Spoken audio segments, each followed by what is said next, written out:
భారత్ మాతా key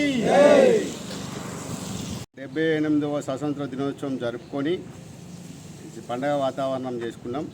ఈ కాంగ్రెస్ 8 మాసాలు గడుస్తున్న మా కాంగ్రెస్ ప్రభుత్వం ఎన్నో అనేకమైనటువంటి పేద ప్రజల కోసం సంక్షేమ పథకాలు తీసుకొచ్చి ఇలా 6 హామీలు ఏవైతే పెట్టిందో అవి సంపూర్ణంగా 15 ఆగస్టు లోపల మా ముఖ్యమంత్రి రేవంత్ రెడ్డి గారు సంపూర్ణంగా అమలు చేస్తానని చెప్పిండు.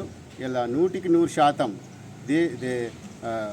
ఎక్కడ లేని విధంగా, ఏ రాష్ట్రంలో లేని విధంగా, దేశంలో ఎక్కడ లేని విధంగా ఇలా రైతులకు 2 లక్షల రుణమాఫీ చేసి ఇలా రైతులకు దేవుడిగా నిలుస్తున్నటువంటి రేవంత్ రెడ్డి గారికి మేము దుబ్బాక కాన్స్టిట్యున్సీ తరఫున మా శ్రవణ్ కుమార్ రెడ్డి గారి అన్నగారి ఆధ్వర్యంలో ఆయనకు హృదయపూర్వక ధన్యవాదాలు తెలుపుతూ ఉన్నాం. మొన్న మా శ్రవణ్ కుమార్ రెడ్డి సారు మన ప్రెస్ మీట్లో చెప్పిండు, రైతులకి ఎవరికైనా ఇబ్బందులు కలిగితే మా కార్యకర్తలను సంప్రదించమని చెప్పిండు. ఇప్పటికి కూడా చెప్తున్నాం, బ్యాంకర్లు ఎవరైనా రైతులను ఇబ్బంది పెడితే మా దృష్టికి తీసుకొస్తే మేము కంపల్సరీ బ్యాంకు మేనేజర్లను అడిగి వాళ్ళకు మంచి జరిగేటట్టు చూస్తాం. ఇలా రేవంత్ రెడ్డి గారి నాయకత్వంలో రాష్ట్రం సంపూర్ణంగా ఏవైతే పథకాలు ఉన్నాయో అవి సంపూర్ణంగా అమలు చేస్తూ ఉంది.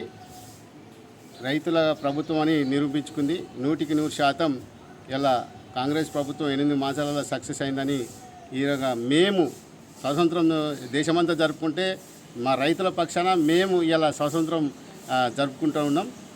జై తెలంగాణ.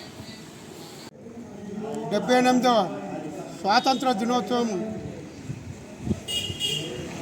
దుబ్బాక కాంగ్రెస్ పార్టీ కార్యాలయంలో జరుపుకోవడం జరిగింది. ఈ ఎందరో మహానుభావులు ప్రాణత్యాగాలు చేసిండ్రు. ప్రాణత్యాగాలు చేసి స్వాతంత్రం తెచ్చిండ్రు.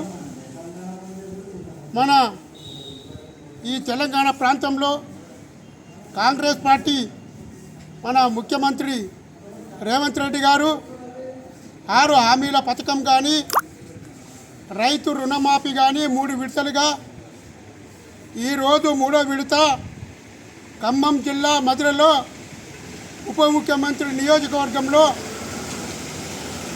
మొత్తము 2 లక్షల వరకు చెక్కులు అందజేస్తున్నాడు ముఖ్యమంత్రి గారు. ఇంకా తర్వాత రేషన్ కార్డులు కూడా అతి త్వరలోనే ఇస్తాము. గత ప్రభుత్వాలు ఇవ్వనటువంటివి ఈరోజు మేము చేస్తున్నాము. ఇంకా ముందు కూడా ఇండ్ల పథకము 5 లక్షలది కూడా అవి కూడా ఇస్తాము.